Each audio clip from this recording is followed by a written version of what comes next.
आपको एक बात बताऊं, पैसा और शोहरत आउटकम्स है, ये टारगेट्स नहीं है। मुझे पिछले दिनों किसी ने पूछा, मुफ्ती साहब से मेरी बात इस मौजू पे हुई है, उन्होंने कहा जी आपने वीडियोस मशहूर होने के लिए बनाई थी। मैंने कहा मेरा अल्लाह जानता है 6 साल से मैं वीडियोस बना रहा था, मेरी वीडियोस किसी ने देखी नहीं। जब कुदरत की तरफ से मंजूरी आ गई, सर फल पूरा बन चुकी होता, मिठा एक टाइम से भी चाहता है। वो जो कुदरत है ना सर, कुदरत मेहरबानी क्या करती है कि वो आपके साथ शनाख्त और इज्जत जोड़ देती है। वैसे एक सच्ची बात बताऊं, जो मेरी ऑब्जर्वेशन है, कॉर्पोरेट मार्केट को, ट्रेनिंग मार्केट को, स्पीकर मार्केट्स को आप लोग जानते होंगे। मैंने कई लोगों को क्रेजी देखा फेम के लिए, फेम नहीं उन्हें मिलता। मैंने कई लोगों को शनाख्त के लिए क्रेजी देखा, वो हर फोटो में घुस के कहते हैं मैं भी हूं, अल्लाह उनको नाम नहीं देता। और मैंने कईयों को देखा वो बचते फिर रहे होते हैं, अल्लाह उन्हें इज्जत दे देता। मैंने चंद दिन पहले एक लेक्चर किया फाउंडेशन के नाम से, आप में से किसी ने शायद देखा हो।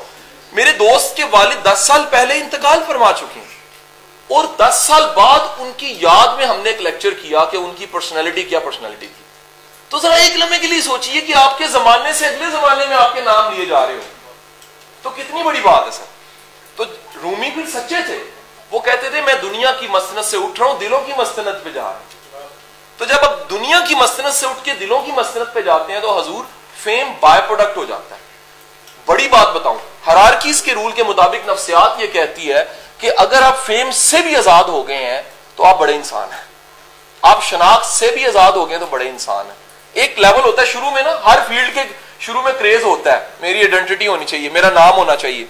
हजूर उससे बड़ी बात यह कि आपने शोहरत का गला भी काट दिया। आपने कहा डैम केयर, ये रब दी निगाह विच है तो फिर सब दी निगाह विच है, तो रब दी निगाह विच नहीं है तो फिर दुनिया सारी जानती भी है तो कख नहीं है। सो फेम बाय प्रोडक्ट है, फेम टारगेट नहीं होना चाहिए।